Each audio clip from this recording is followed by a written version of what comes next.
Bismillahirrahmanirrahim. Innalhamdalillahi nahmaduhu wa nasta'inuhu wa nastaghfiruh wa na'udzu billahi min syururi anfusina wa sayyiati a'malina. Man yahdihillahu fala mudilla lahu wa may yudlilhu fala hadiya lahu. Asyhadu an la ilaha illallah wahdahu la syarika lahu wa asyhadu anna Muhammadan abduhu wa rasuluhu wa ba'du. Assalamualaikum warahmatullahi wabarakatuh. All praise due to Allah Rabbul Alamin for His mercy, His blessing, His forgiveness, His guidance, His rizq. To all the sisters and brothers, inshallah, before we begin, let us make an important prayer for number one, Dr. Maqbul, a very dear jama'ah of us who has been with us among the elders, but Allah Qadar, he passed away in Chennai, yeah, just few days ago, yesterday morning. Yeah. If anybody who remember him every Sunday, he'll be sitting here, the corner here, next to Haji Arifin, the other elders. Yeah.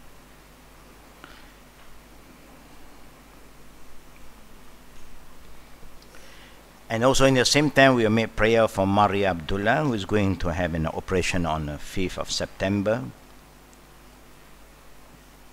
And you have also Nur Aisha Rashid. Is this the old one? Yeah.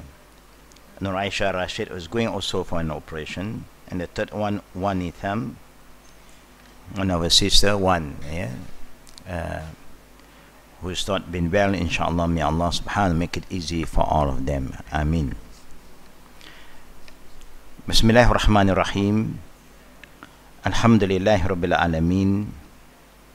Allahumma salli ala Muhammad wa ala ali Muhammad kama sallaita ala Ibrahim wa ala ali Ibrahim innaka Hamidun Majid.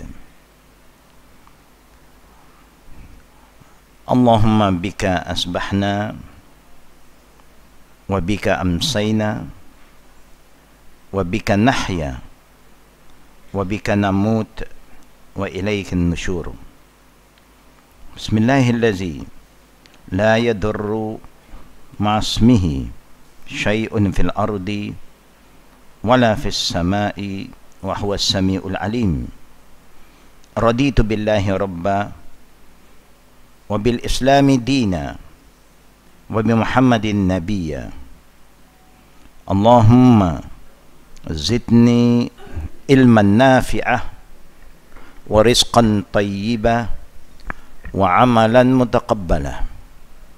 اللهم اختم لنا بالحسن الخاتمة ولا تختم علينا بالسوء الخاتمة.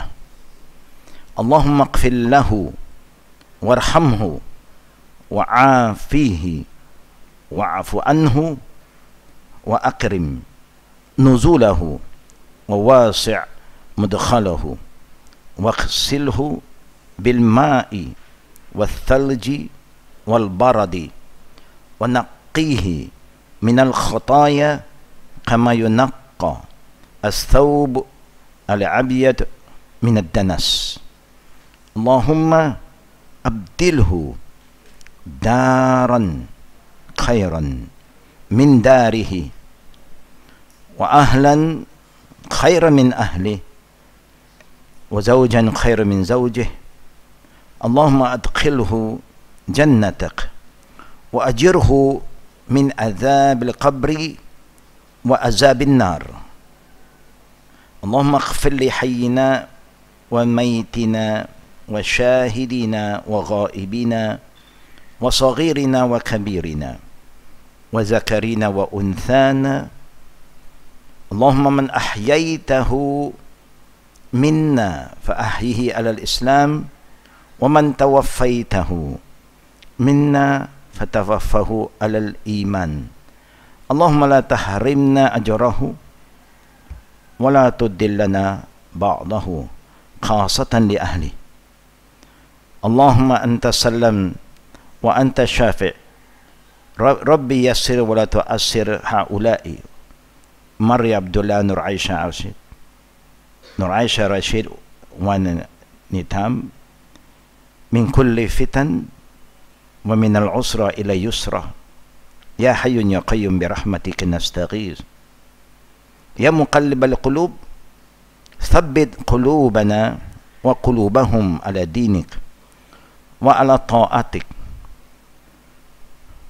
wa ja'ala lisanahum lisanan zaqiran qalban khashi'an ya hayyun ya qayyum bi rahmatika nastaghiz rabbana atina fid dunya hasanah wa fil akhirati hasanatan wa qina azaban nar wa sallallahu ala Muhammad wa ala alihi wa sahbihi ajma'in walhamdulillahi rabbil alamin amin ya rabbal alamin. May Allah forgive the sin of Dr. Maqbul who have left us, responding to the call of Allah Rabbul Alameen, a dear friend of all of us, a dear Jama'ah, who have been very consistent, istiqamah, and when he was sick, the minute he was able to come for the class, he just came back. Then he was admitted again. Allah Qadar, he has been with us for a long time, but Allah want him to die in Chennai, in India. So the family sent him back for a few days, and there he passed away. This is part of Allah's plan. We do not know where we will die. We may plan to die at home, but Allah have His own plan. No one knows until what happened at the last minute of our life. For the Muslim, it's been reminded, wherever you die, if there's any Muslim around and they are Muslim graveyard, you just bury it there. Make it easy and fast. Unless you are in a situation that there's no Muslim graveyard and there's a lot of problem, then you can arrange the body to be sent back to any family members who is close to that area. This is part of the sunnah of the Prophet ﷺ. For those who know Dr. Maqbul, please pray for him every time you remember all the good time that he has spent with us. He's a very dear brother who knew us from Hong Kong time. But inshallah, Allah, we believe Allah is merciful. Allah will reward him kindly, inshallah, and make him among the righteous people. Ameen.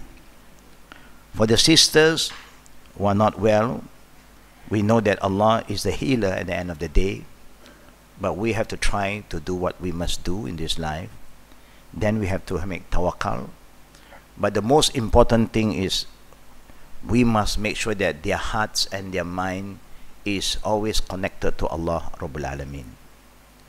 The pain is there sometimes when we are not well, but we are not going to focus towards the pain. We just remember Allah. And the best thing to remember Allah is by saying La ilaha illallah. Always say La ilaha illallah. Brothers and sisters, there is reality of life.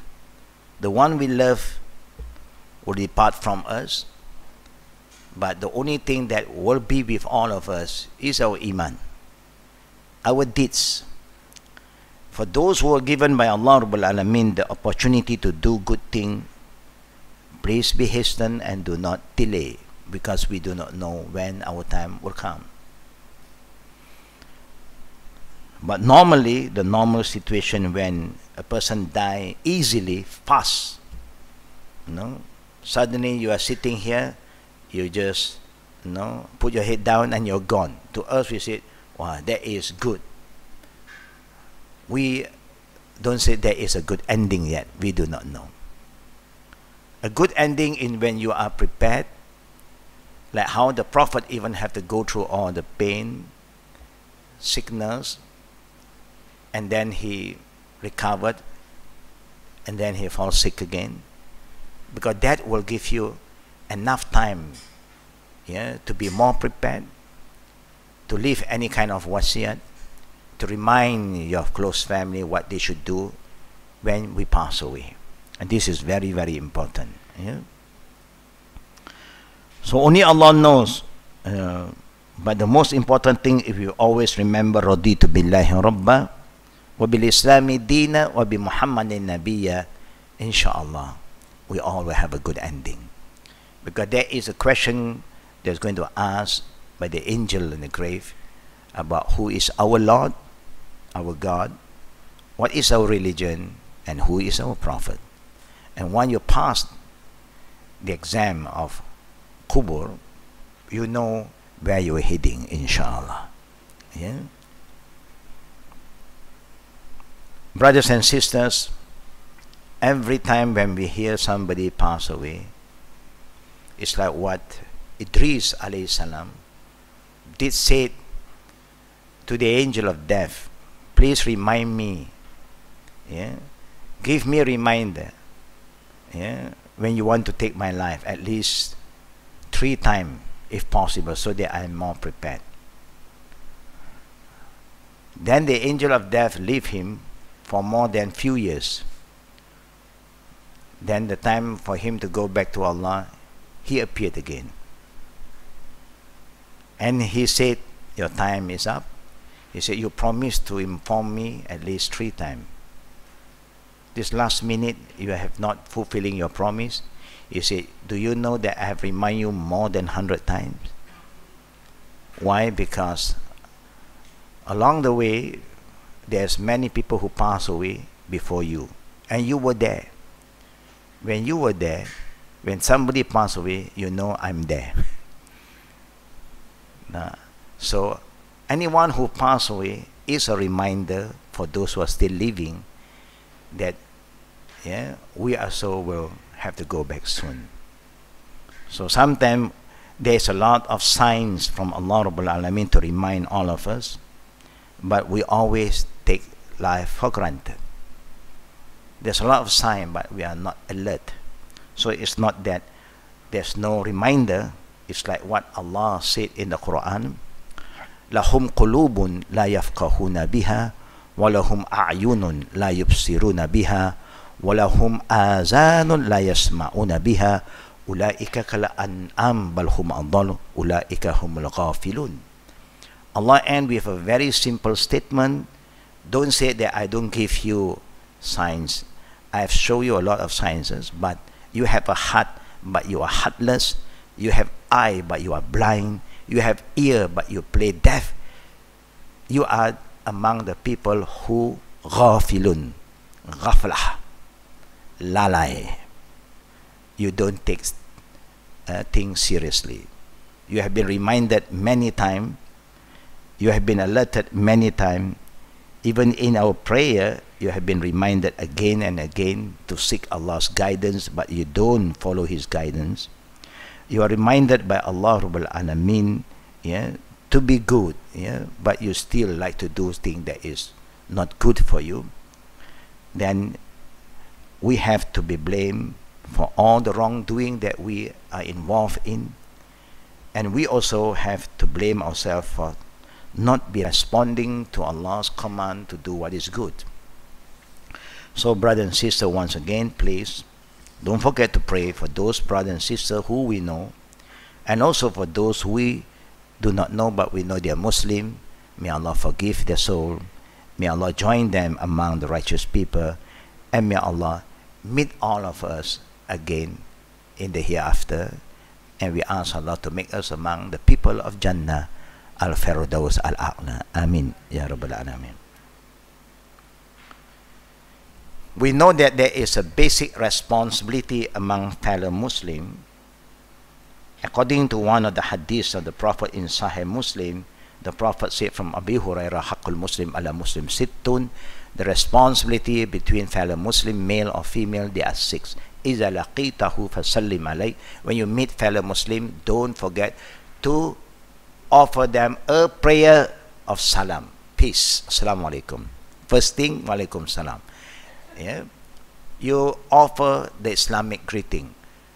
This is to remind us how important the Muslim always pray for each other, for goodness, for peace. Not to gossip, to talk bad about each other, but to think of how to pray, may Allah bless each other. Yeah, this is very important. But today, we have failed even to do the first one. We don't give salam, number one, sometimes. And then we start to talk bad about people, we be judgmental. Yeah, that is not the characteristic of a good Muslim. Number one is laqitahu fasallim alayhi wa iza da'aka fa'ajibhu.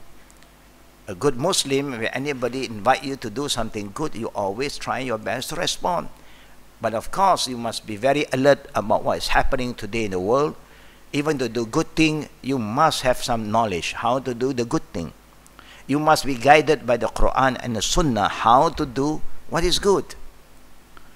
Doing good, it never means that you can do anything you want as long as you think it's good, but it must be guided by the Quran and the Sunnah, then you are considered doing the right thing, amal salih. Yeah. Even to help somebody today with all the YouTube and all those messages, we do not know who is behind all this. So you must have a patience, you must have a lot of good connection and contact people that you're aware of, double check, triple check. You have to do that today. There's a lot of filtering to do today compared with before, because we have human problem today. Yeah, and sometimes through technology again, you don't know who is that person behind that. Can use your name, my name, and then Allah Kareem. You know, everybody may have some experience, yeah, in your own way. Even we, when we do involved in da'wah conference, people can even lie to us. You know, they say we have arranged everything. Yeah, you are ready. We invite you, the guest speaker, the main guest speaker, and then we need some money for you to pay for some. You know, we thought that they are so genuine, inshallah, and then we send money to them. Then after that, they still want to ask again. Then we start to realize, hey, what are you trying to do? Keep on asking money after money, and you are the host, and you're asking us for money. Then we were caught by surprise again. Yeah? So now today the world have changed. They can use the name of Allah. They can use Islamic, anything Islamic, yeah, to get your attention. So we must be very, very wise. Yeah? That's important, inshallah. Yeah?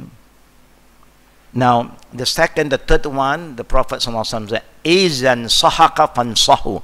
If any Muslim will come and seek some kind of advice, they're having problem, they're very down, they are very confused because of a lot of happening. So don't just say, "I have no time, I'm sorry." You can't do that. When they come to you, the little that you can do, the minimum, you say, "I will pray for you, sister. Be patient. I may not have the knowledge to help you, but I may direct you to somebody." You must make sure that you do something. Izan sahaka fansahu. That's what the Prophet said.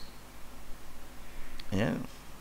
When people is not well, they may ask you a lot of advice. Give them anything that you know, but don't burden them with your advice.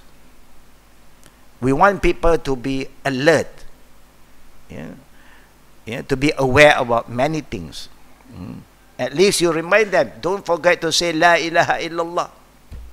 At least you say to say, when you are in pain, say La ilaha illallah hasbi Allah wa ni'ma wakil. Do that, do that. Yeah. All the three qul that you remember, recite, keep on reciting, just remind them. Yeah. And then the fourth one, the Prophet ﷺ said, وَإِذَا عَطَشَ فَحَمِدَ اللَّهِ فَثَمِّتْهُ. Anyone who is a Muslim that you know that they are Muslim, suddenly they sneeze, then they say Alhamdulillah. What should we say? Yarhamkallah. You don't have to look at him. "Oh, I do not know you." It's okay. No, I don't have to respond. "Oh, you're my friend." Yarhamkallah. No, no, no, no. As long as you hear a Muslim say Alhamdulillah after they sneeze, your duty, Yarhamkallah. Yeah. But you know, when you say Yarhamkallah, because you can hear his sneeze, that means you must respond so that he can hear your prayer for him. You don't say, "Yeah, I have responded in my heart." No, no, no, no, no. You must respond that he can hear you, because he have to make another prayer. Yahdikumullah wa yuslih balakum. This is part of our responsibility for fellow Muslim. If everybody would try to do this, I believe there's a lot of peace and good feeling that we develop among ourselves. We have no time to entertain anything negative because we always pray for each other. But today, we hardly pray for each other. Yeah. That's number what? 4. Number 5, the Prophet said, Iza maridtu wa iza marid fa'udhu. If anybody who you know is not well, if you have the opportunity to pay them a visit, pay them a visit. But again, you must have the adab of visiting those who are not well.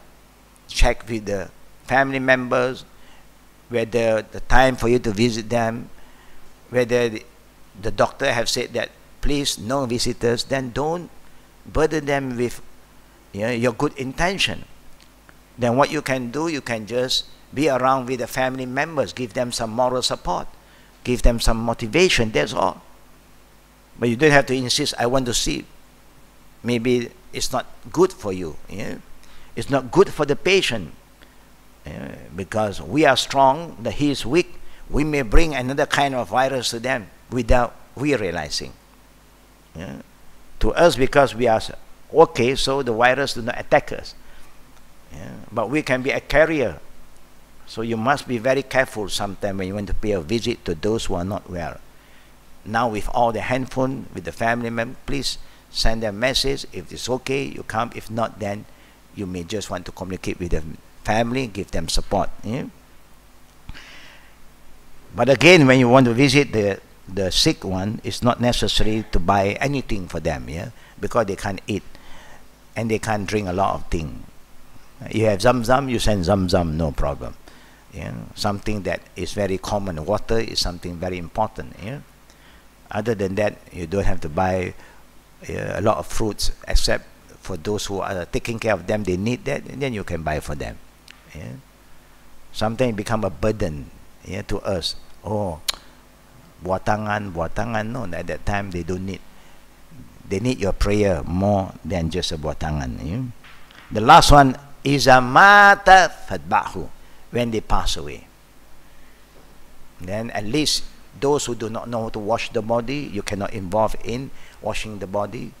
At least you participate in the prayer, and those who can follow until the graveyard, they should try their best to follow until the graveyard.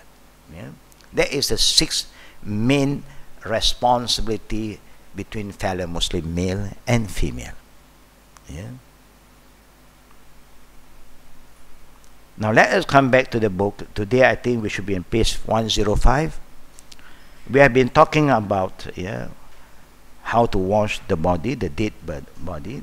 Now let us go back to this title, taking a bath after washing the dead body. Yeah? Abu Hurairah radiyallahu anhu reported that Prophet Muhammad sallallahu alaihi wasallam said, "Man ghasala maytan falyaghtasil wa man hamala falyatawadda." Let whoever wash a dead person take a bath, and let whoever carry him perform wudu. Yeah. This is one of the hadiths from the Prophet sallallahu alaihi wasallam. Yeah. Now let us continue with the other hadiths. The command in this hadith would normally mean that taking a bath after washing a dead body is wajib. The way you look at the saying of the Prophet, "Man ghasala maytan falyaghtasil." That means it's like a command from the Prophet, whoever involved in washing the dead body, yeah, then you must take a bath after that. Yeah. And whoever just carry that body, yeah, then he should perform wudu. However, the correct ruling is that it is only recommended, meaning highly recommended, because Ibn Abbas radiallahu anhuma reported that the Prophet sallallahu alaihi wasallam did say, "Laysa alaykum fil ghaslin maytikum ghuslun iza ghasaltumuh." Yeah. The Prophet ﷺ said, you are not required to take a bath after washing your deceased, because number one, the Muslim, they are not najis. Now this is called najis istilahan, not lughawi. Istilahan, every Muslim, they are not najis. That means they have iman. They are not people who commit shirk. Whoever commits shirk is considered najis. Yeah. You remember that even the Quran said that from this year, all the mushrikeen cannot enter the Holy Land because they are najis.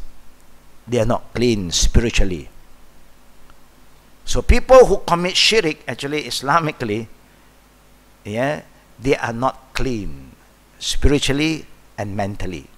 Maybe physically they are still clean, but mentally and spiritually they are polluted. Yeah, they are corrupted. Yeah. The same thing today, you see a lot of people who want to talk about Islam in the masjid, but you look at the speech, the thing that they are talking about, gossiping, judgmental, judging people, talk bad about even scholars, they talk bad about them. Who are we to talk bad about the scholars? We don't even wrote any book. The scholar have wrote 100 copies of book used by the Muslim in the world, but you don't like him and you try to make a comment and you try to create fitna on him and spend your time talking to the public, yeah, about the bad of a person who is so good in the eye of the scholars. Can you imagine what we are doing? So dirty. Yeah. This all a sign that we don't have a good understanding about Islam. And the people who always like to go against the people of Quran and Sunnah are the people who like to commit shirk. Because people of Quran and Sunnah will go against shirk from the root. They never compromise with shirk. But the people who love all this kind of thing, they feel, yeah, they have been, yeah, under attack, so they become very offensive now. They create a lot of fitan. This is all a sign that we must be very careful in listening to what people is teaching us. Don't waste your time and let them corrupt your mind and your feeling. Yeah? You are not required to take a bath after washing your deceased because he is not najis. Alhamdulillah. Yeah? It is sufficient that you wash your hand. Just wash your hand. Yeah? Meaning, if you have wudu already before you wash the dead body, you have your own wudu. So after that, you don't have to renew your wudu, you just wash your hands. It's just like today, if you have a wudu now, then there's some najis that you pick up. Yeah? You pick up some najis and throw it, then maybe it touches your hand. Do you have to renew your wudu? Normally people who don't have the right understanding, they will have to do it together to renew the whole wudu. No, you just wash that particular part because you have a wudu. And this kind of thing do not, yeah, what they say, invalid your wudu. No, it don't invalid your wudu. Yeah. It's just like when you're washing your babies, cleaning them up, and you have a wudu. Yeah, it's okay. You just wash your hand and then it's okay. Yeah. Ibn Omar again said, after washing a deceased at the time of the Prophet ﷺ, some of us would take a bath and some would not. Yeah. Maybe the person would take a bath. Normally when you have a hadith like that, some do this and some don't do this. Meaning, it is not compulsory. It's compulsory, everybody will do it. Somebody feel because they sweat a lot, maybe they don't feel that they are fresh enough, yeah, clean enough, so they will make they take a bath. Yeah? But this taking of bath here is just a normal bath. It's not hadas basar. It's not taking a major ablution, no. It's just clean yourself. Yeah?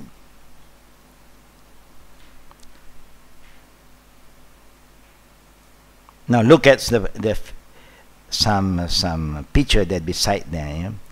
Taking a bath after washing the body is an important hygienic measure that was first introduced by Islam. With the spread of germ and viruses, one is encouraged to practice this and other suggested hygienic measure. And look at this, if you can wear a mask, you can do that too.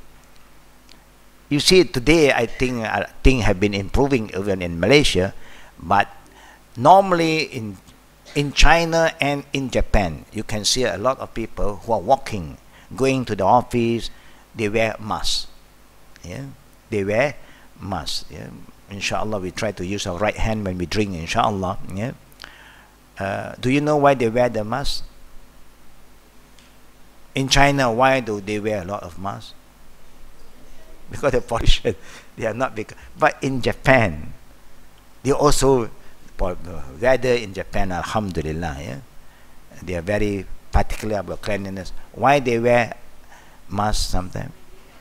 When they have a cold. You see how careful they are? When they are having cold, they try to make sure that they don't, yeah, spread the germ to others. You know, they are very, very, I would say that, you know, these people, they do with knowledge. For us, we don't care, you know. But if you want to do, you can do. You are not used to it, you know. When you're cold, you don't know it. But if possible, you try to make sure that you do not, yeah, spread the germ and to others. Now, question and answer summary. The process of washing the body should be performed according to the sunnah of the Prophet ﷺ and his companion. Yeah, this is very important that we do not know whether most of us are doing it and follow the way of the Prophet, or we are so used to our way and we have been doing it according to our way until today. Yeah. Now, first thing, who performed the washing? Man, Muslim man, or his wife. For a man, woman, Muslim woman, or her husband. Yeah. Who leads the washing process? The washing should be supervised by a person of knowledge of the Sunnah, so you don't do a lot of unnecessary things. Sometimes there are custom or tradition involved, you know. So it's good to get the people who have the right knowledge. Yeah? Who may not be washed? One who is killed on the battlefield, you don't have to wash them. Even he was in a state of janaba prior to death, you don't have to wash them. Just bury them. Yeah? What to wash? The entire body. What is the washing? Tertib. One should start with the head, then the right side, hand, then feet, then the left side, hand, then feet, the rest of the body. This is a very general one. The easier one is that you should start, yeah, like how you make your major ablution by taking a wudu first. And normally before that, you wash their private part. Normally that's why they'll push, they'll keep on pushing, and put some pressure on the stomach to release if there's anything here to clean. So later on, after that, when you do the washing, you are going to cover it so that there's no discharge anymore. Yeah, that is one of the best way. Yeah. Sometimes they move the body for a while because you need the movement to make sure you help. Yes, anything that you want to let it come out, you have to move a bit. Then it's easy for something that is been left behind, yeah, to flow out. Yeah, a very minor one. Yeah? One should start with the head, then the right side, hand, then the feet, left side, hand, then feet, then the rest of the body. Should the clothes be removed, all clothing must be removed, but one body should remain covered with a sheet or towel. Yeah? Of course, you don't let them wear the same kind of clothing anymore. It's just like one sheet of clothes to just cover their aura, not to be too exposed to anybody.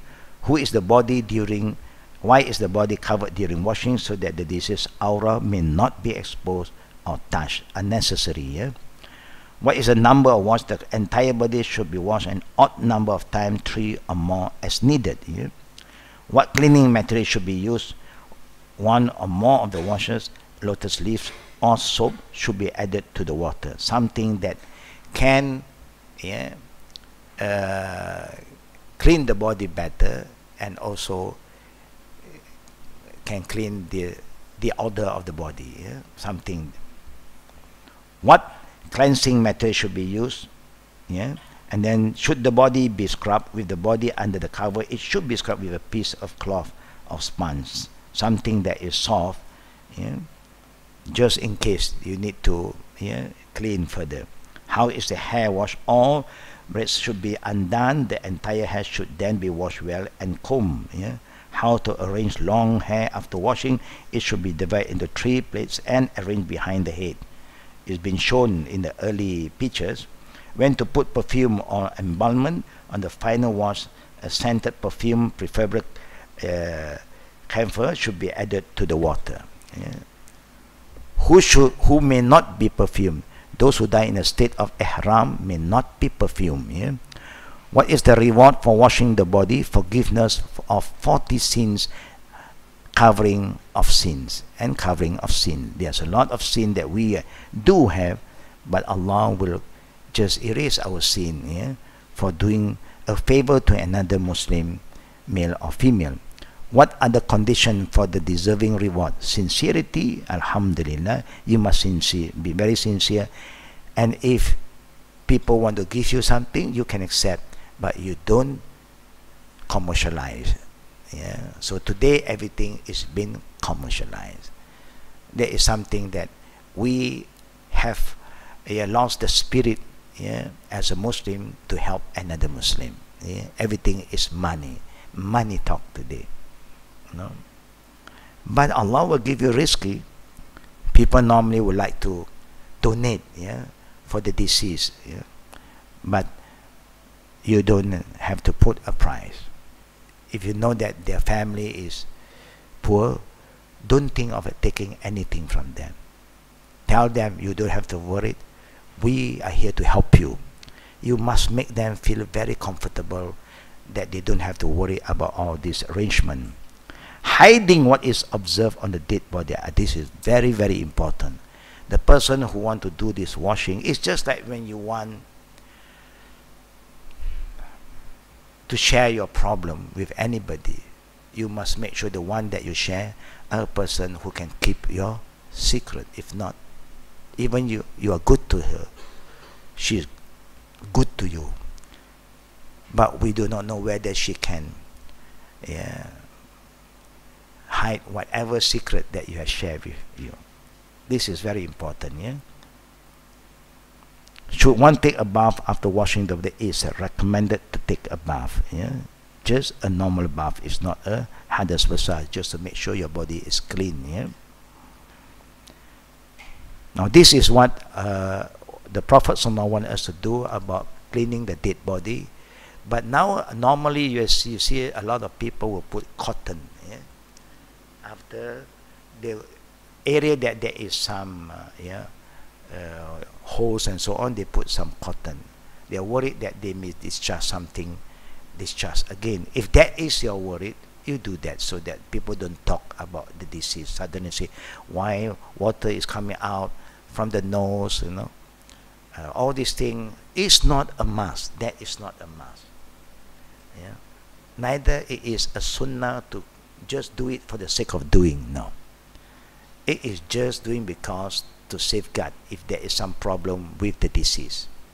So you take all this cotton to help to stop the discharge from coming out. This is important, but it is not something that you have to do to everybody. No. The same thing, some video will advise you, anything happen, quickly put some ointment on the joint, and also tie up something here, because after some time they get hard, they get hardened. It's not easy for you to adjust anymore. So you can even tie a bit, tie the knob near the toes to make sure the leg is a bit close up. Yeah? These are things that those who have experience in doing with washing the dead body, they normally will do that. Why? Because it's easy for them to bend. Now it's been bent already. It's been adjusted, yeah, to that position. If not, once it gets hardened, it's very hard. And the Prophet ﷺ wants us to treat the deceased body with kindness and care. You cannot be too rough. You cannot just crack their bone like this. No. You have to be very soft, nicely, so that people who, the family members who is there, feel good. And after that, the best thing for you to do after involving in washing the body, you go out, say his body was so good, clean. Just talk anything that is good, that everybody who hear it feel, very good. It's just like when they got involved in an accident, bleeding here, bleeding there. So while we are washing, sometimes the things still flow, the bleeds, the bleeding still go on, but don't talk about that anymore. See, alhamdulillah, everything is okay, and Allah have blessed him. He smelled good, alhamdulillah. Are we lying? No, we are not lying. Good people always smell good, inshallah. Don't go and say, "Oh, I smell durian." All these are nonsense. Some people will talk. They want to joke. That's not the right time to joke. Dying, marry. When you get married, also you don't joke around. It's not the time for you to joke. Now, in this section, we present a practical procedure for washing a dead body. We base this on the proof provided in the previous section, as well as common practices of Muslims that do not conflict with the Sunnah. That one you all have to learn from those who have been doing it once in a while. If you can participate, that is good. If you're given the opportunity to be around, even you don't wash the body, but you're given the opportunity to be there, to just give a helping hand, take some water, pass the soap, and so just do something. It is good. At least you have some idea. Now, the procedure applied to a person, male or female, who dies normally, and those body preserved in a state permitting washing it. We also include some information relevant to the Muslim in the West. These are the things that you must have some idea if you are living in a Muslim minority country. I have experience in 1979 to 80, when I was in Paris. A Muslim passed away. It's about 200 kilometers from Paris. So we went. And then the authority don't know that how can you wash a dead body. They don't have that kind of tradition. Once the body is dead, then you must quickly do something and bump. Then there's no washing. They are worried it may cause another kind of spread disease, or also it may cause viruses. Though we have, alhamdulillah, we may know these things will happen. We get something from the embassy, that the authority say this is the Islamic body, we have to do it Islamically. At least we may have to wash the body, and we shroud it, and then we'll pray. Then you can bury them, but there's no Muslim graveyard in that area. So we say, never mind, if there's no Muslim graveyard, whatever graveyard there is, we can just bury them, but we will inform them we don't put anything above the grave, a sign of a cross or anything, nothing. To show the difference that there's a Muslim here. Now this, when you look at what is happening in the Muslim minority country, when you don't have all these kind of facilities, for you to send the body out, also you have problem. You don't have the money, and so on. Then wherever you can bury it, you bury it. If they allow you to bury it in a non-Muslim graveyard, don't worry about that. Because there's another hadith, the Prophet said, even those who die as a Muslim, according to us, then we bury them among the Muslim graveyard. But remember, Allah knows what kind of person he or she is. The Prophet did say that in the Day of Judgment, Allah will separate them. Even you are buried among the Muslim, Allah will raise you up among the disbeliever. And of course you will be surprised, hey, this is the wrong place. No, there's the right place. Because Allah knows. We do not know. Just example, if any of our friends have declared that they are no more Muslim, but they still have a Muslim name with them. Any of our children, when they come back to us, Mommy, please don't call me to do this, don't call me to fast, don't call me to pray, because I don't believe anymore. Yeah, I don't believe in God anymore. What are we going to do? Of course, we have to advise them, talk to them, bring them to good scholars who can counsel them, try to win them back, make them come back to Islam. Alhamdulillah, yeah. We just have a case few days ago. Alhamdulillah, they are back. They are back, alhamdulillah. No? They went to the other side. But alhamdulillah, they are back. Yeah. And this thing can happen to us. But then, what is going to happen when they pass away? It's very difficult. You know, they inform you, I'm no more a believer. I'm not a Muslim, please. Maybe you send them abroad so early, they're exposed with all the other ideas now. So they come back with a degree and with all the, all the qualification together. Yeah, they're telling you that I don't believe in God. This is something that we parents must be very, very careful. They don't have any qualification, they have iman, alhamdulillah. They have all the dunya, they don't have iman. It's the end of their future. But the problem is for you as a family member, you know. Do you think you can lie to Allah?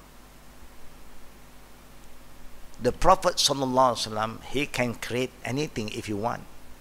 When he was talking to his uncle Abu Talib, when he was bedridden, no, he can say, yeah, he have said La ilaha illallah. He can say that. Who want to argue with Prophet Muhammad? But when there is a sign that he refused to accept Islam, the Prophet cannot do anything to him. Even he is so kind to the Prophet, his uncle who take care of him, protect him, he can't do anything. Now the same go to us. If any of our friends tell us, and we know, maybe they don't share it with other people, but they share it with you, and they pass away. But according to the document, they are Muslim. Normally, what will happen to them? What will happen to them? Yeah, they'll be buried as a Muslim. They'll be washed like normal. No? And then maybe their friend who know that they are non-Muslim is there, but they cannot interfere because of the authority. But then will be buried in the Muslim graveyard. Do you think that Allah will raise them up together with the Muslim in the Day of Judgment? No. Allah knows best. He will just raise them out among the disbelievers.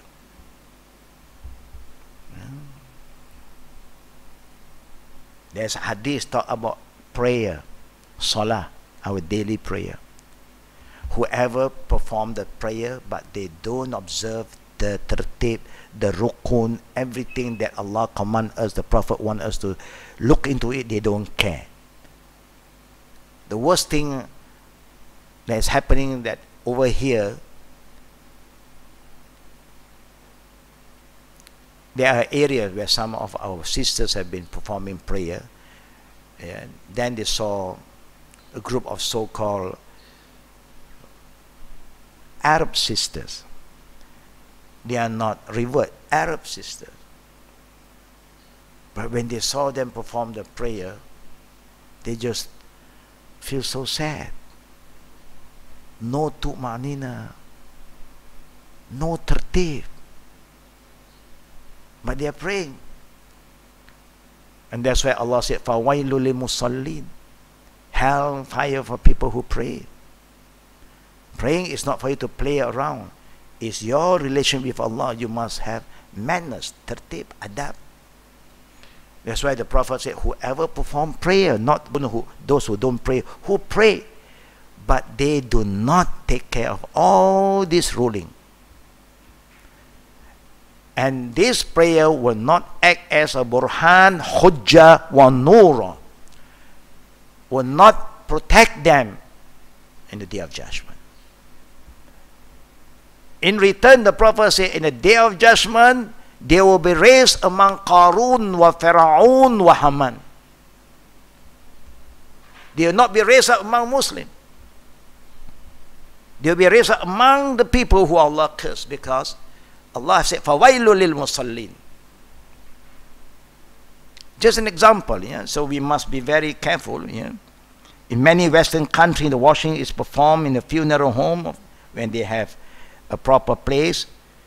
It places some restriction on the range of available supplies and practices, but sometimes they have no facilities. They don't do that. So we have to do what we can, and then we leave it to Allah Rabbul Alameen. Is that those who remember, who go to Hajj or Umrah normally by ship, in the 70s, 60s, 70s, they don't keep the body in the ship until you reach the land. No. When you die on board, they will do the washing and then everything, then Bismillah. They will let you go down already. But Alhamdulillah, you don't worry. It's not something that purposely we want to throw them in the water. Because you cannot, it's just too late. It takes you maybe 2 weeks to reach the other end.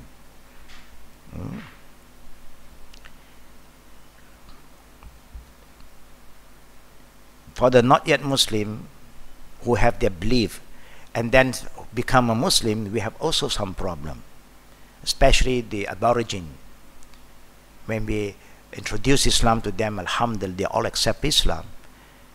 Even the head of the Aborigine also accept their batin.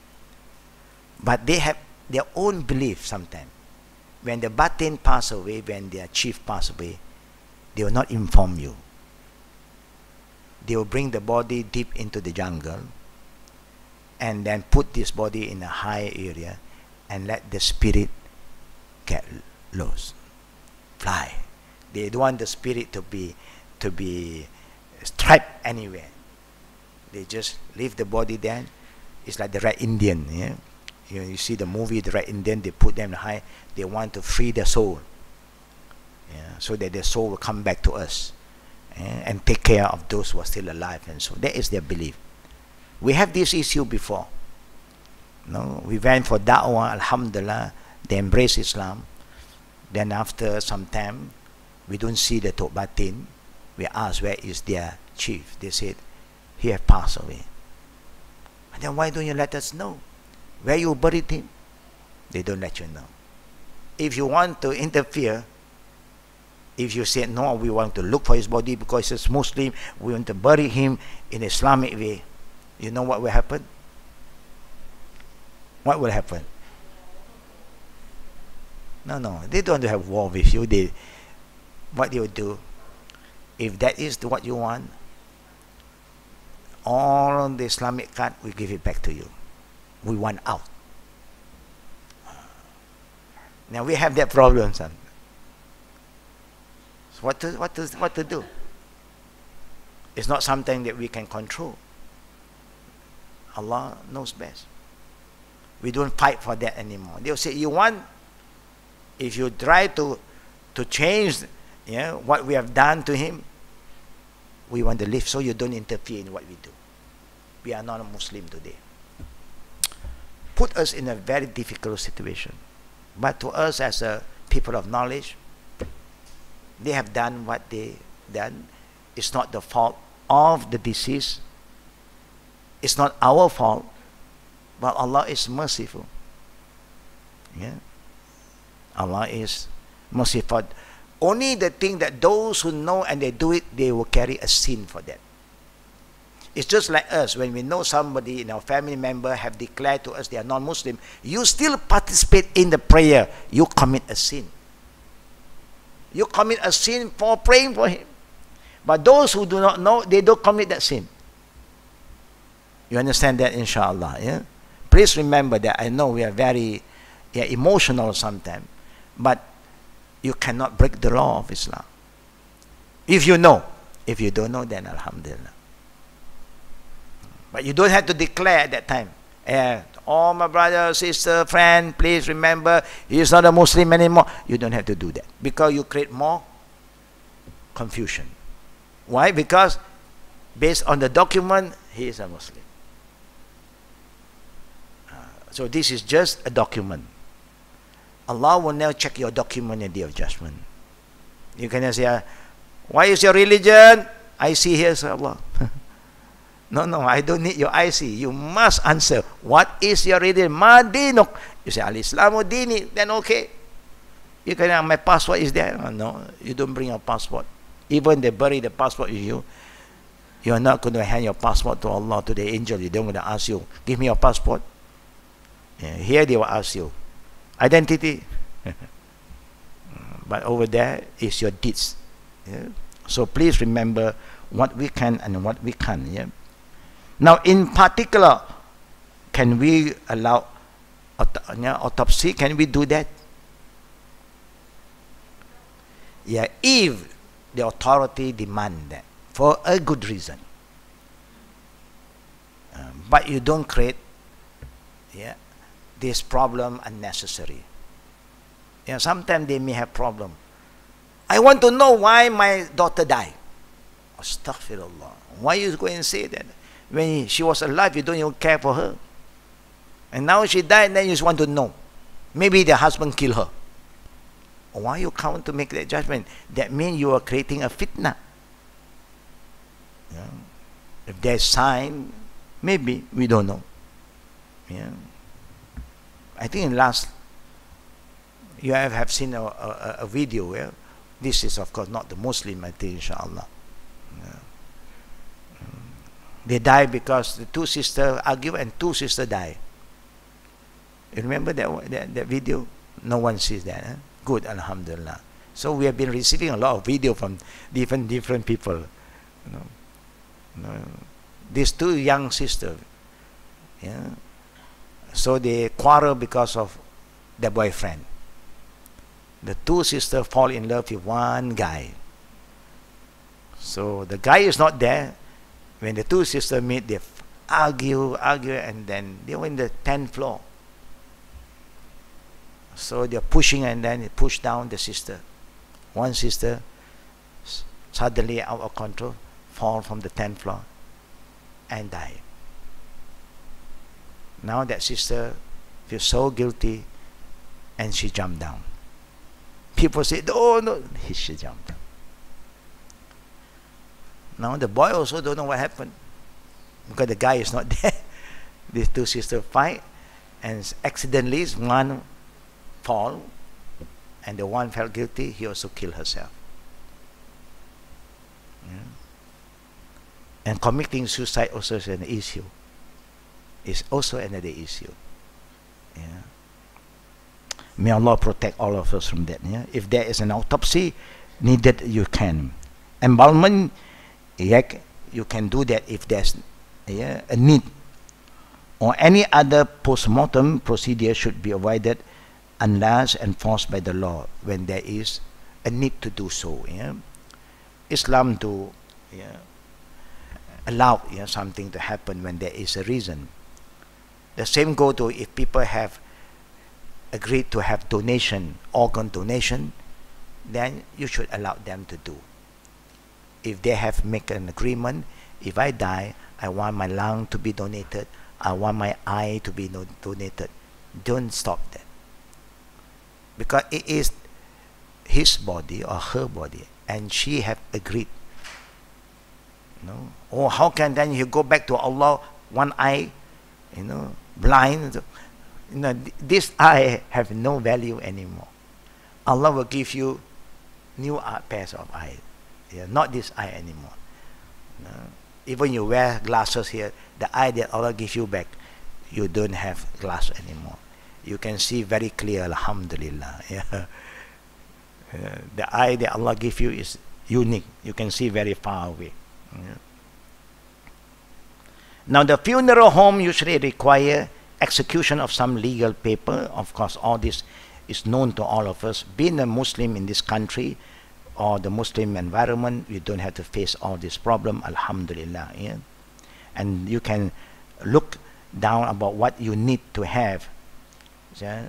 Normally we also buy, last time we buy a few set of this washing material ready, because sometimes somebody will die and then it may on Sunday, public holiday. So if you don't have this material, then it delayed a lot of things. So normally we will buy to stand by. Even all of us, if you want to buy actually one to keep at home, it's good. You buy it by yourself, and then anything happen, the family knows there is one set of material for the washing.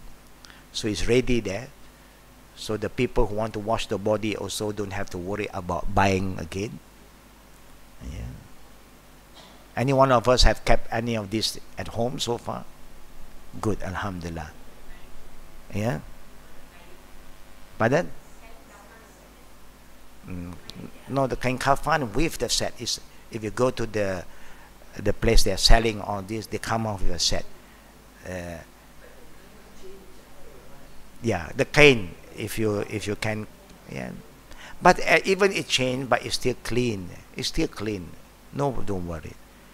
Yeah, don't worry. All you know is in any emergency, the material it is white normally. Any emergency you can just quick have a wash it, and you have time actually, and dry cleaning. And when you wash it and you dry it very fast while you are washing. Yeah. No, it is up to us. No, I always believe it's good to prepare. Yeah, yeah. Inshallah. Yeah. The rest the sister can just go through by yourself. Yeah, this is something that. Now look at the innovation part at page 111. Yeah, the innovation part. Yeah, clipping the deceased nail and shaving his armpit or pubic hair. Normally people will do that also, and that's why the Muslim has been advised. There are certain fitrah that the Prophet said that we must always keep ourselves clean. Fingernail, the armpit hair, pubic hair, for the, especially for the male, it's good for them to keep themselves clean always. Yeah. Islam loves us to keep ourselves clean. No, so must you do that at the time of the dead person? Not necessary. Yeah, not necessary. But a lot of people is doing that. Yeah. Moving the deceased hand and feet repeatedly and pressing hard on his stomach to expel, all kind of in the discharge. You cannot press too hard. Somebody will keep on pressing. Just a very mild one. You push down. Yeah. Stuffing cotton into the deceased anus, throat, and nose. Yeah, and this is the area that I'm saying earlier. Cotton, if you think that you need to do that because of certain weaknesses in the body, then you do it, but not just for the sake of doing it without any purpose. When somebody do this to other body, we also do it to everybody. No, when there is a need. Those conducting the washing saying a specific zikr for every part of the body that is being washed, and you have somebody who try to do more than what the Prophet have taught us, they making dua. Yeah. When they wash the head, they make dua for the head. When they wash the hand, they make dua for the hand, and all these things is not from the Prophet's zikr or sunnah. Yeah. Number 5, the present people making a loud zikr, often collectively while the body is being washed. That is not from the sunnah. Number 6, reciting Yasin or other portion of the Quran during the washing or shrouding also is not from the sunnah. Arranging a woman's head between her breasts is not from the sunnah. Yeah, just do it, take it back, and separate into 3 parts if you want. If you don't do that, it's still okay. Just make sure it's clean properly. Yeah? And that's what we have to do when you wash the body, inshallah. And this needs practice. Yeah? What you have learned today is just theory. You need to get involved. Then you have a better understanding. Yeah? Then you know how to handle the body better from time to time. If there's any question from sisters and brother, now we can open for Q&A. Fatafaddal.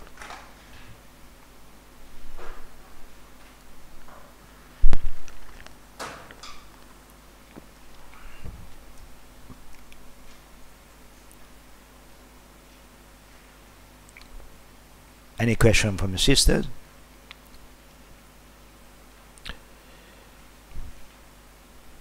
Yes, this is the brother, yeah? Our young boy. Come. Stand up, I can't see you. Yes. He need to speak the mic.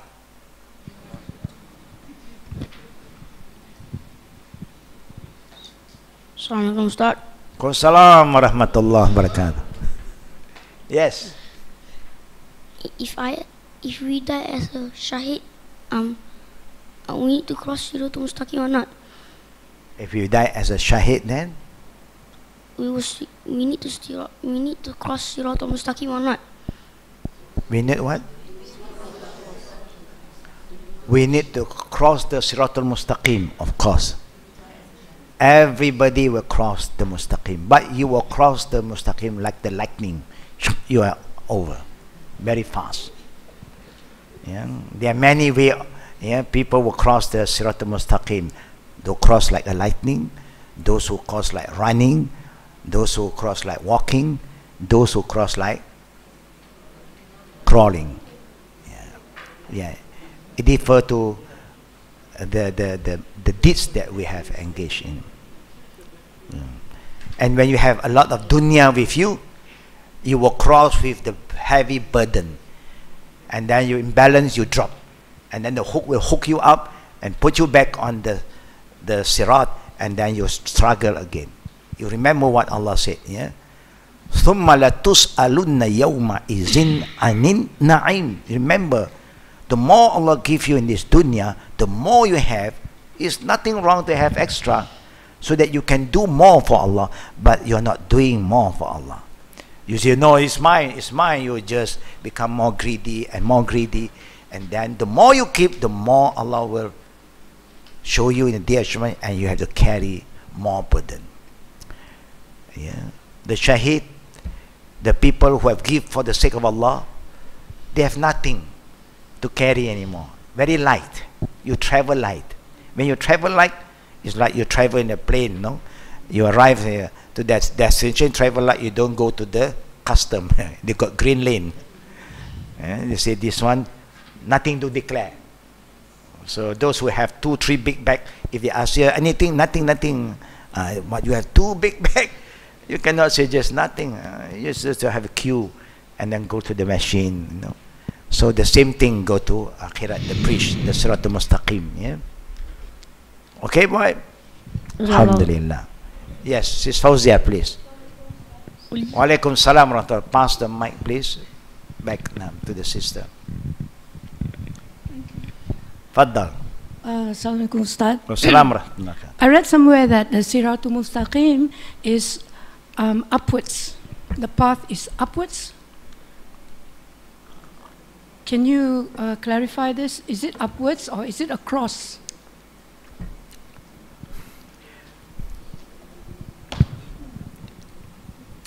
Did you come across any hadith about that? No, but just wondered. Yeah. When we don't have any, in case if anybody will say that the Siratul Mustaqim is in that arrangement, then if there's hadith, we believe in that. But when we don't have the hadith, we just say there is a sirat. How do the sirat been arranged by Allah? We do not know. We say then below the sirat there are hooks because they got hadith on that. Yeah. And then you must be a good climber, no? If there is going upward like this, you know. I think all of us will fail. You know, we are not a good climber, unless those who have been climbing Mount Everest, you know, and then Alhamdulillah. Yeah. Fadda, sis now. Assalamualaikum Ustaz. Waalaikumsalam warahmatullahi wabarakatuh. I was listening to you maybe a year ago. You talked about crossing with no luggage. Then you mentioned about 70,000 that were. Yes. Then somehow that video was cut off. So you were explaining about 70,000, but there are more than 70,000. I mean, what about us that extra than 70,000? Inshallah, as long as we are following the way of the 70,000, you will be also given by Allah Rabbul Alameen the privilege to pass through the Sirat. Yes. Now, when the Prophet said 70,000, and then he did not stop there, but he gives you a guideline. Who are these 70,000 that Allah permit them to cross the Sirat without hardship? They cross so fast, because then even the angel of the caretaker of Jannah was surprised. You know, they say, oh, you seem to come so fast, and after the Prophet you come first. He said, Allah allowed me to come, and then because we don't have anything to delay us anymore. You know, to show us that how important for us to not to be too attached with this dunya, because this dunya is going to leave us. Either he leave us or you will have to leave him. No? So we can have dunya for akhirah, not dunya for dunya. Yeah, we have our dunya for our akhirah. And that is why the earlier generation been blessed by Allah. They are rich. Abu Bakr, Osman, Abdul Rahman bin Auf, Khatijah, all they are very rich, filthy rich people. But Alhamdulillah, before anything happened to them, they have given it back to Allah. Anything for Allah, just use it. Everything came from Him. Inna lillah wa inna ilayhi raji'un. We have given Him back. And that's why the Prophet ﷺ said, in the day of judgment, we also say, Mali, Mali, not Mari, Maria. Mali, Mali means my wealth, my property, my property. Then the Prophet make it clear, nothing is yours except whatever you have turned into food and you consume it. Whatever you turn into drink and you have drank it. Whatever you have wear and it torn or it tear, then that is yours. Whatever you keep is not yours. You are just a keeper. When you die, others will take it. Whatever you spend now, that is yours. Allahu Akbar. Whatever you spend now is your saving from Allah in Akhirah. That's why wise people will do that. But dunya, again, you know, we also love dunya. Do you want to depart? Okay, when I die. When you die, it's too late. You remember in Surah Munafiqun? Look at Surah Munafiqun. Wa anfiqu mimma razaqnakum min qabli an ya'tiya ahadukul maut. Fayaqul rabbi laula akhartani ila ajalin qarib fa asaddaqa wa kum minas salihin. When the day of judgment, when we die, oh Allah, please send me back to this world so that I can do more good deeds. I'm going to give sadaqah. I want to give all this what you have given me. Then only we ask Allah for a second life. Allah said, it's too late.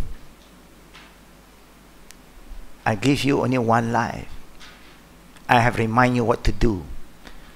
The Prophet have reminded you what to do. Scholars have reminded you what to do. But you don't pay attention. No? You are heedless, you don't care. When you want to die, oh Allah, spare me, give me more time. Too late. That's why Allah said, when you are still healthy, you can do everything without any complication. Even when you are dying, only you want to say something, people can still argue. Oh, I don't hear. I don't agree. Because you are the inheritors. I'm thinking of my share already. Suddenly somebody come, no. Papa said this, Mama said, oh no, I don't hear that. Then if one disagreed, the whole process will be delayed. Can you imagine what's going to happen?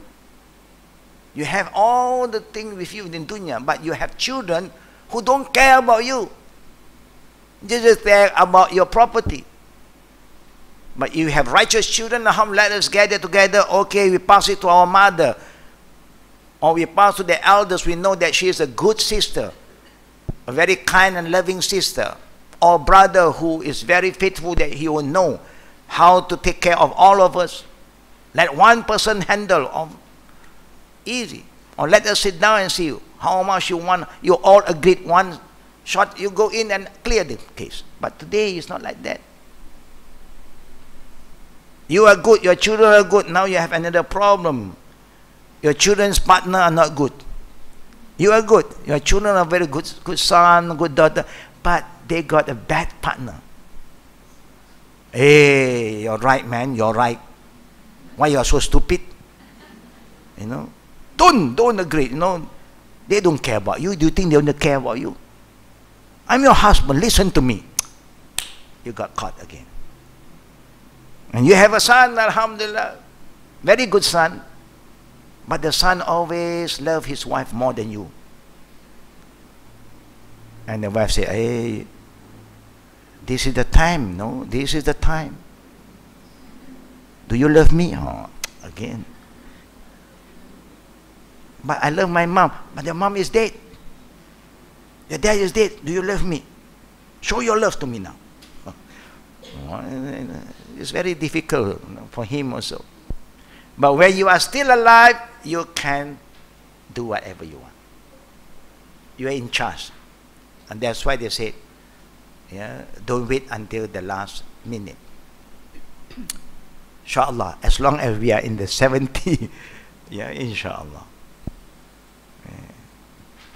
Now, any other question from the sisters? Ustad, I got a second question. Okay. I'm a bit confused about the 70,000 people that will follow Nabi Muhammad Sallallahu Alaihi Wasallam. What about the 73 groups of people? Oh, 73 group of people, only one will be safe. Only one will be safe. Yeah. Yeah. Will the 70,000 be amongst the one that is safe? Yes, of course. They must be in that category. So they are in that category, and Yes. inshallah us all. Amin, amin. We always pray for that, you know. You know, that is to show us, you see, the majority is not, yeah, the winner always. Yeah, Islam don't emphasize on quantity; they emphasize on quality. You know, but when you talk about, oh, the 72 also may have chance. No, the Prophet said, "Kulluhum finnar." Not we. The Prophet himself said, it's divided into 73. Kulluhum finnar illa wahid. Except one. Those who follow, like what the Prophet, Kullu ummati yadkhuluna jannah. Remember, I quote this hadith. The Prophet said, Kullu ummati yadkhuluna jannah. All my followers will go to paradise. Illa man aba, except those who refuse. Can you imagine that among the ummah of the Prophet said there is a group who refuse. So the companion was shocked because it doesn't happen in the time of the Prophet. All the companions will follow the teaching of Prophet Muhammad. So they asked the Prophet, Qila ma ya'ba ya Rasulullah. Who are this group? We don't see any one of us who go against your teaching. Who is this group? So the Prophet said they'll come. And it's coming. It's there now. And then the Prophet said, Qila ma ya'ba. And then the Prophet explained, Man asani. Nah, man atani dakhala jannah wa man asani faqad aba.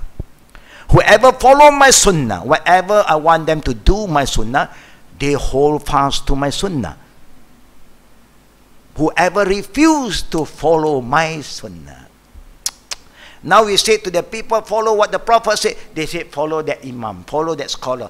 Astaghfirullah al-azim. If there's no clear cut from the Prophet, you entertain the opinion, you can, no problem. But when there is a saying from the Prophet, very clear saying, and you still entertain the saying of other people, are you comparing the saying of the person like the saying of Prophet?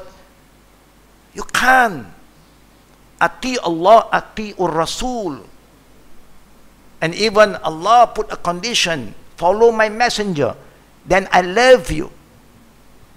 You cannot just ignore that. The Quran said, "La tuqaddimu bayna yadayhi Allahi wa Rasul." You are not supposed to put the saying of anybody ahead from what Allah said and what the Prophet have said. Other ayah, Allah said, وَمَا كَانَ لِمُؤْمِنٍ وَلَا مُؤْمِنَةٍ إِذَا قَضَى اللَّهُ وَرَسُولُهُ أَمْرًا أَن يَكُونَ لَهُمْ خِيَارَةٌ مِنْ أَمْرِهِمْ وَمَا يَعْصِ اللَّهَ وَرَسُولَهُ فَقَدْ ضَلَّ ضَلَالًا مُبِينًا. It is not allowed for any believing man or woman who said they are believer, when Allah and the Prophet decide something, they still say, we have another option. We have other way. How can this religion belong to Allah and it revealed to one man, Muhammad, and you ignore what Allah said in the Quran, and you entertain the saying of some scholars and here and there? What did Allah say? If you do that, وَمَا يَعْصِ اللَّهِ, you make ma'siyah. Asa, like what the Prophet said. مَا يَعْصِ اللَّهِ, whoever commits sin, make maksiat, because you think that somebody know better than Allah, know better than Prophet Muhammad sallallahu alaihi wasallam. And this is what happening today. When you want to follow the Quran Sunnah, we have the ummah of Prophet Muhammad sallallahu alaihi wasallam who is saying that you are wrong. Now how are we going to handle this thing? We are following what Allah said, Dalil is there, the Prophet saying is there, they say you are wrong.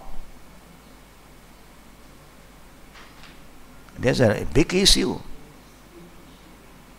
Big issue. Why can't we ask them, where is their dalil to say that we are wrong? No, they have no dalil. Their dalil is their opinion.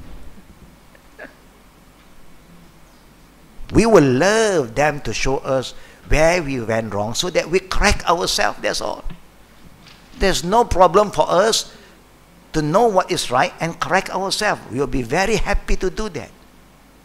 But show us, not show your way. No, we don't need to follow your way.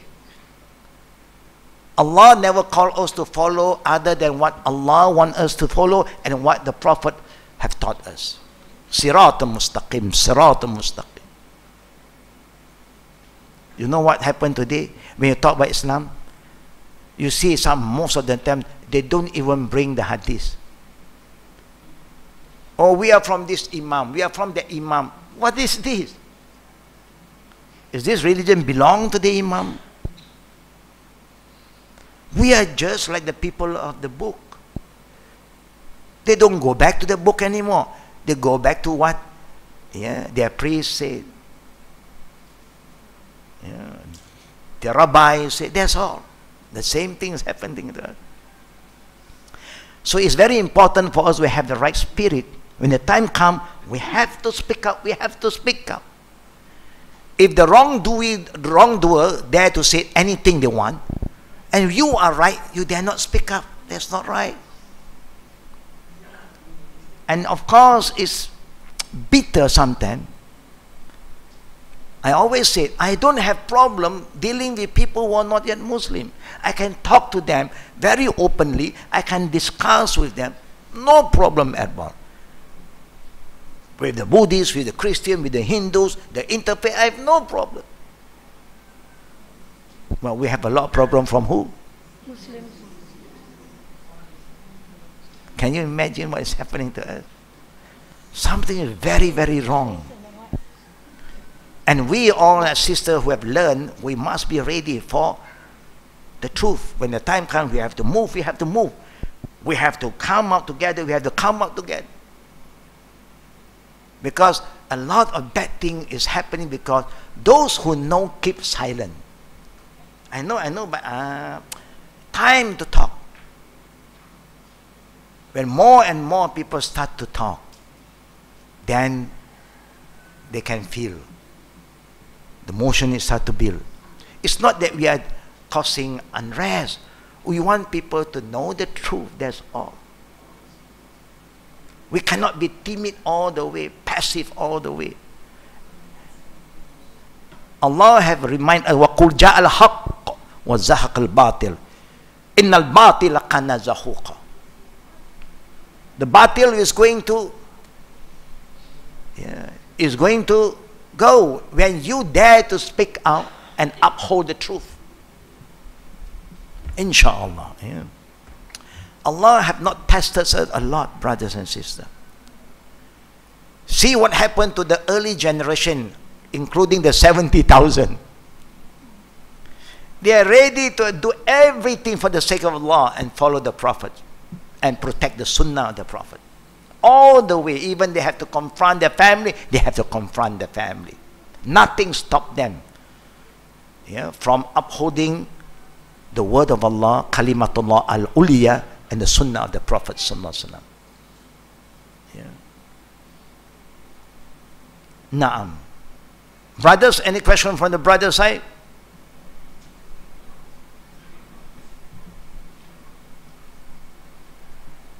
No question from the brothers. Alhamdulillah. Wednesday class, brothers are the backbone. Normally, brother is the woman are the backbone. But only Wednesday, the brothers is the backbone. Now, any last question from the sisters? Now, any last question from the sisters? Oh, okay.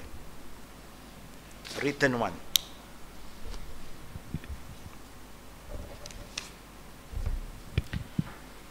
Inshallah, to all the brothers and sisters, with the will of Allah, if Allah make it easy, we are leaving for Hajj on the 28th. That means about two days before Tarwiyah, very close to Hajj time.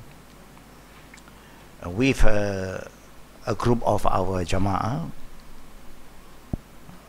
Among them, Sister Rohani will be joining us, and Sister Aisha, alhamdulillah.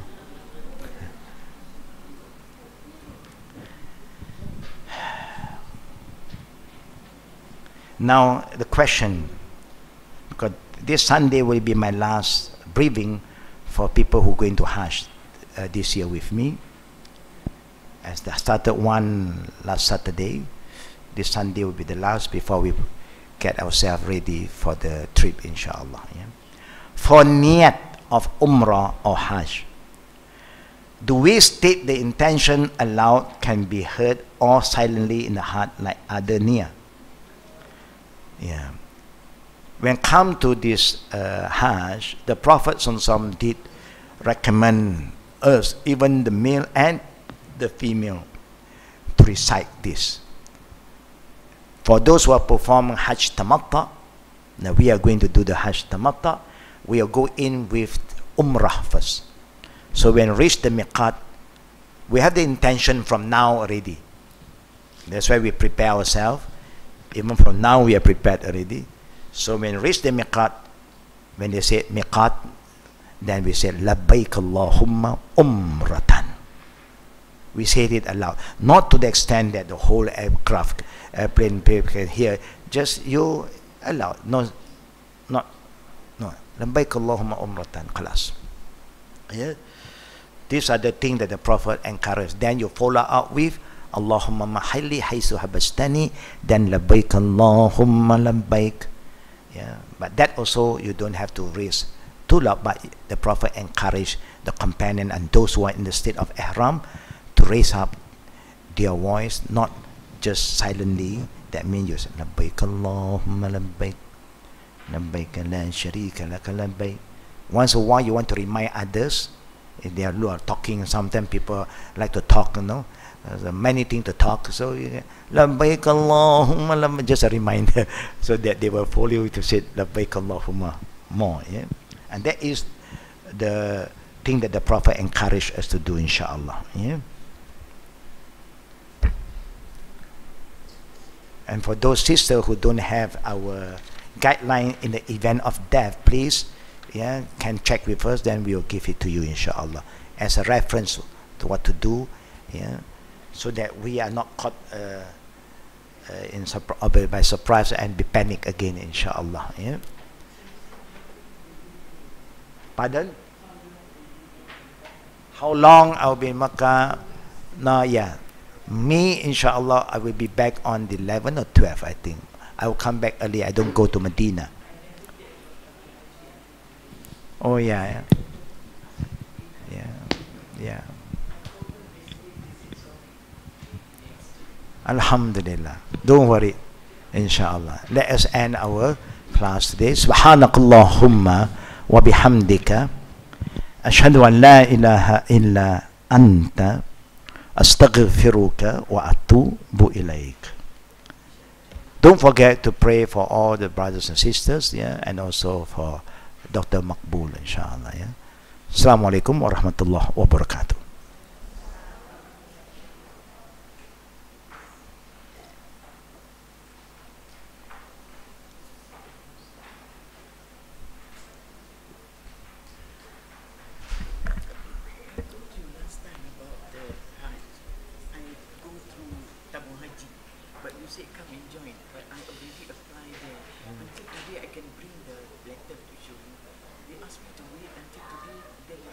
Yeah, no, you register.